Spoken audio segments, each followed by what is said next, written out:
Saudi Arabia's trillion-dollar mega-project, The Line, was doomed from the start. Architects, governments and experts criticised the overly ambitious project and labelled it impossible to build. But Saudi Arabia's Crown Prince, Mohammed bin Salman, hushed all critics when OT Sky released drone footage showing excavation work on the line had begun. Unfortunately, Bloomberg found an inside source that revealed the line is running into financial problems and Saudi Arabia will be forced to scale back. So, here are 4 reasons the line is doomed to fail.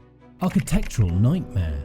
When the line was first announced at the start of 2021, it was estimated to cost between $1 and $1.5 trillion. The 170-kilometer linear smart city in the desert stretches from the Red Sea to the city of Tabuk. The line was just one of 9 projects of the NEOM project within the much larger Saudi Vision 2030 government project. It encompassed projects like Oxagon, the reimagined industrial city, the epitome of luxury islands, Sindala, the mountain resort Trojena, and many more. The line was so massive that excavation work could be seen from space. On their official YouTube channel, Saudi Arabia showed that they're actively pursuing their goal of building a city in the desert. But it seems like building the modern AI mirror city intended to house 1.5 million people is impossible. Here's why. The line is 170 kilometers long. That's the same as 2,800 World Trade Center buildings. But it's also 0.2 kilometers wide, which is the same as 2 rows of 2,800 World Trade Centers running parallel to each other. Even if there was a construction company in the world that could build 5,600 World Trade Centers by 2030, do you think Saudi Arabia would have the cash to pay them?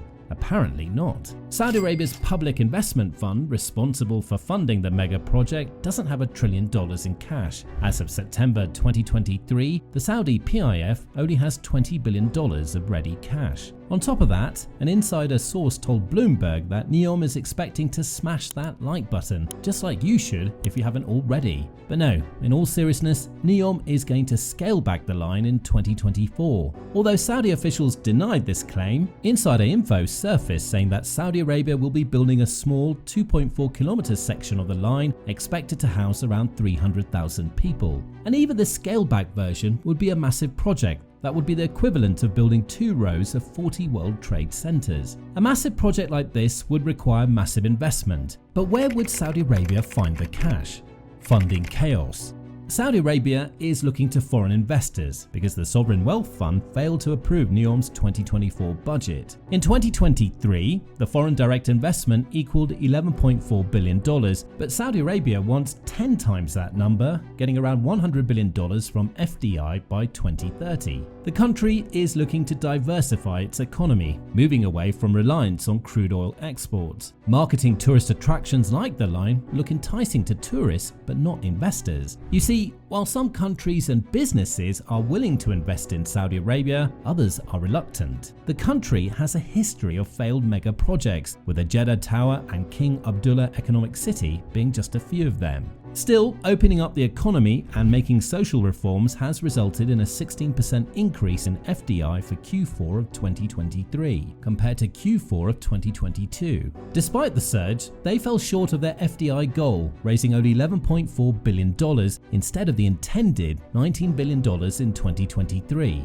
So if they need $1 trillion and they can't raise $100 billion, what's going to happen with the line? It'll get smaller, a lot smaller. According to Bloomberg, the line will no longer be 170 kilometers long. It will only be 2.4 kilometers long, it will be home to only 300,000 people, and it will be completed by 2030. And Saudi Arabia was optimistic the first resident would move into the line in 2024. Even though Saudi officials refused to comment on the matter, saying that the project is going according to the initial plan, at least one of the contractors began firing some of the workers on the site due to the diminished workloads. So, if we know this is Saudi Arabia's long-term goal is to diversify its economy, does that mean NEOM was just a publicity stunt?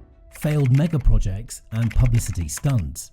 Saudi Arabia has a rich history of over-promising on mega projects, only to under-deliver in the end. Remember Jeddah Tower? As the Crown Prince of Saudi Arabia boasted, Jeddah Tower was supposed to dethrone the Burj Khalifa and become the next tallest building in the world. But then what happened? The president of Bin Laden Group was arrested in 2018. They were the main contractor, so construction stopped. Then the pandemic hit and the project was abandoned. On top of that, Saudi Arabia ran into multiple financial problems with Jeddah. Still, as of September 2023, construction is back in full swing after sorting the project's legal and financial issues. So maybe the same thing is happening with the line. While it's fun to see videos of cement trucks in the desert and smiling workers laying the foundation, that's only part of the story. If Saudi Arabia ran into financial troubles with Jeddah Tower, which cost approximately $1 billion to build, how are they going to build a tower that's supposed to cost $1 trillion, which is 1,000 times that? In other words, if you can't build one tower,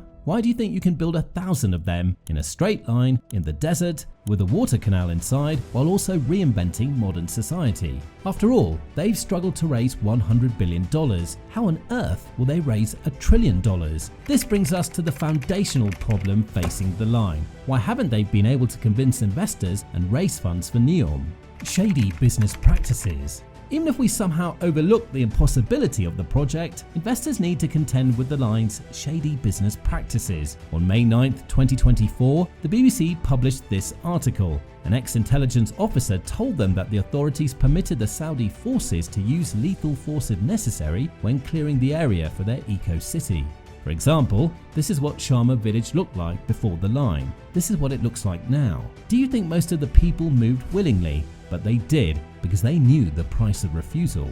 Sharma is just one of the many, like Al Qurayba and Gayal, that were wiped off the face of the earth. These villages were populated by the Huwaitat tribe for generations, but since construction began, they were called rebels. According to Colonel Rabin Al-Nazi, an ex-intelligence officer, said that whoever continues to resist eviction should be killed, so it licensed the use of lethal force against whoever stayed in their home. One man, Abdul Rahim Al-Huwaiti, refused to allow the Saudi Land Registry to value his property and was lethally shot as a result. Another 47 villagers were detained, with only 7 of them being released since then. The remaining 40 are still in detention, with 5 facing death row.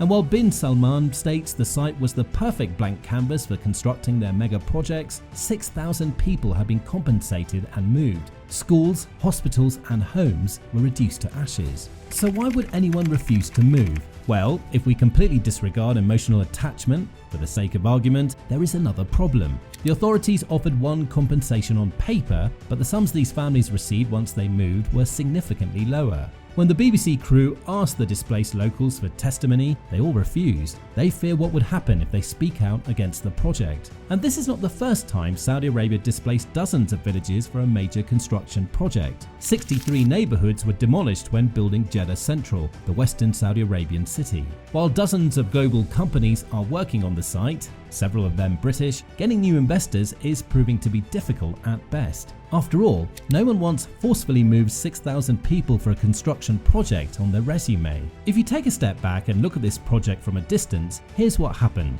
Saudi Arabia realizes their oil reserves are low. They go from oil exports to tourism. Crown Prince Mohammed bin Salman comes out and promises to build a utopian city. Investors flock to the country. The plan works for a while. Investors realize Saudi Arabia doesn't have as much cash as they claim. Word gets out. Saudi Arabia then desperately tries to prove they have money to build the line, so they begin construction and evacuate entire villages by force. Investors realize what's happening and FDI stops. If nothing changes in Saudi Arabia, it's very likely that the line will become another vague promise. Now, mega project enthusiasts like yourself enjoyed watching this video. Bye for now.